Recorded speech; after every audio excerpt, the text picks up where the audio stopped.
bit. Seattle got lucky, but Cam Chancellor, that wasn't a lucky play. No, nope. We're going to get into that right now. So the Seahawks are now 2-2, and as Stephen A. just mentioned, Seattle is not allowed a touchdown in their last 18 regular season quarters with Cam Chancellor on the field. Stephen A., going into the season, you had Seattle as your Super Bowl pick.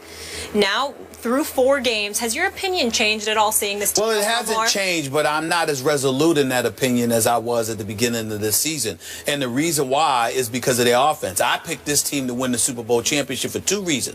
That elite defense, the Legion of Boom, you know, and all its supplementary parts, the defensive line and so on and so forth. Also, their motivation, because no matter how motivated the New England Patriots are due to Deflategate and the whole fiasco that entailed, the bottom line is they stand here today as the reigning defending Super Bowl champions. And the Seattle Seahawks sit here today as a team who believes it was theirs, and their head coach gave it away by not giving the ball a beast mode a half yard away from the goal line.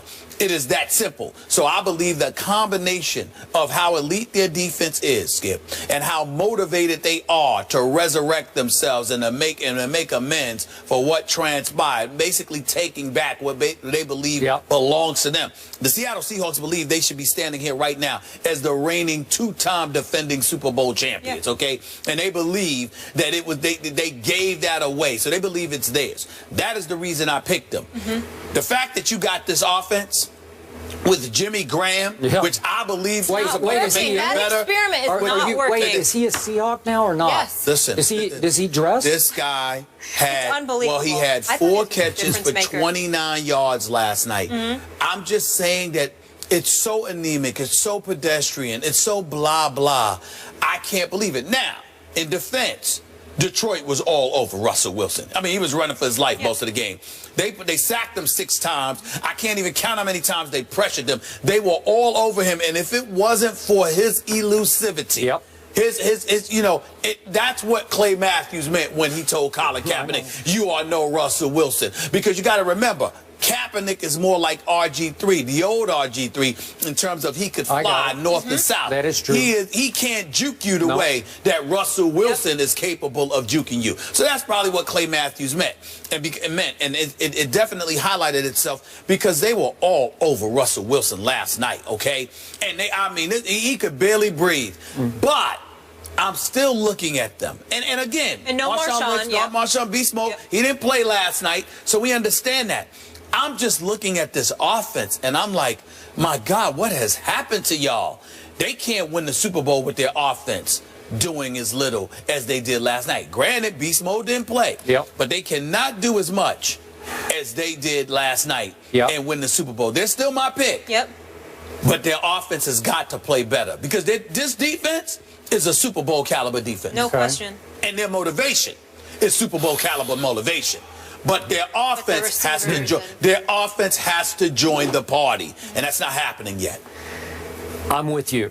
I don't want to go in too hard on that offense because there was no Marshawn. That's right. But in a showcase Monday Night Football game, you scored 13 at home, and you allowed Matt Stafford, who hadn't been able to do squat against your defense, to drive almost 91 yards with, what was it, 6:23 remaining. That's right. That's a long drive, and you gave up a big play to Golden Tate and one to the expatriate Tim Wright right down the seam, and Cam said, they fooled me with that one. I didn't see that one coming on tape. Okay, but you get it down to within striking distance, and from the 11-yard line, you hit Calvin Johnson, and it looked like, for all the world, he was about to score, and you were about to be in big trouble, even though there was time. There had been 1:45 left for Russell Wilson. Now, is that on the defense? A little bit. I saw a little crack in the foundation there that you gave that up at home in front of that crowd. Right. But back to Russell Wilson.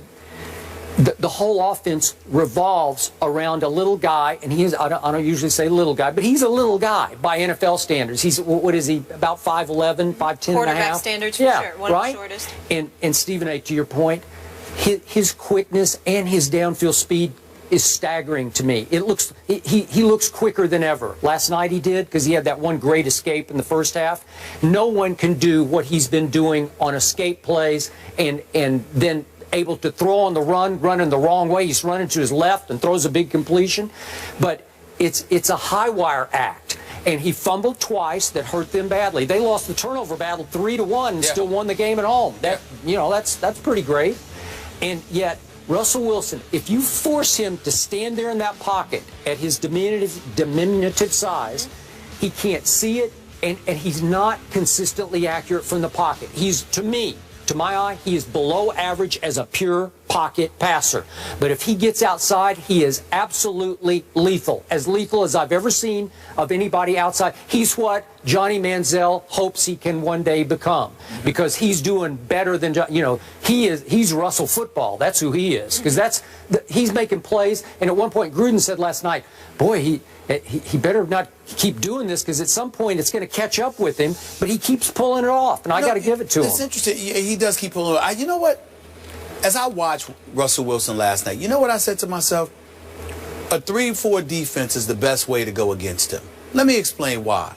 It's almost best that you don't have a pass rush. You don't need that to. You just keep him in the pocket. Just don't let him out. You just don't let him out of the pocket. I know. That's all. I agree. That's it. Because the more people you send, if he somehow is able to escape, because you're trying to put forth a vicious pass rush, he's gonna eat you up. Because he has that elusivity factor working in his favor. And again, once he gets out of the pocket, he's lethal.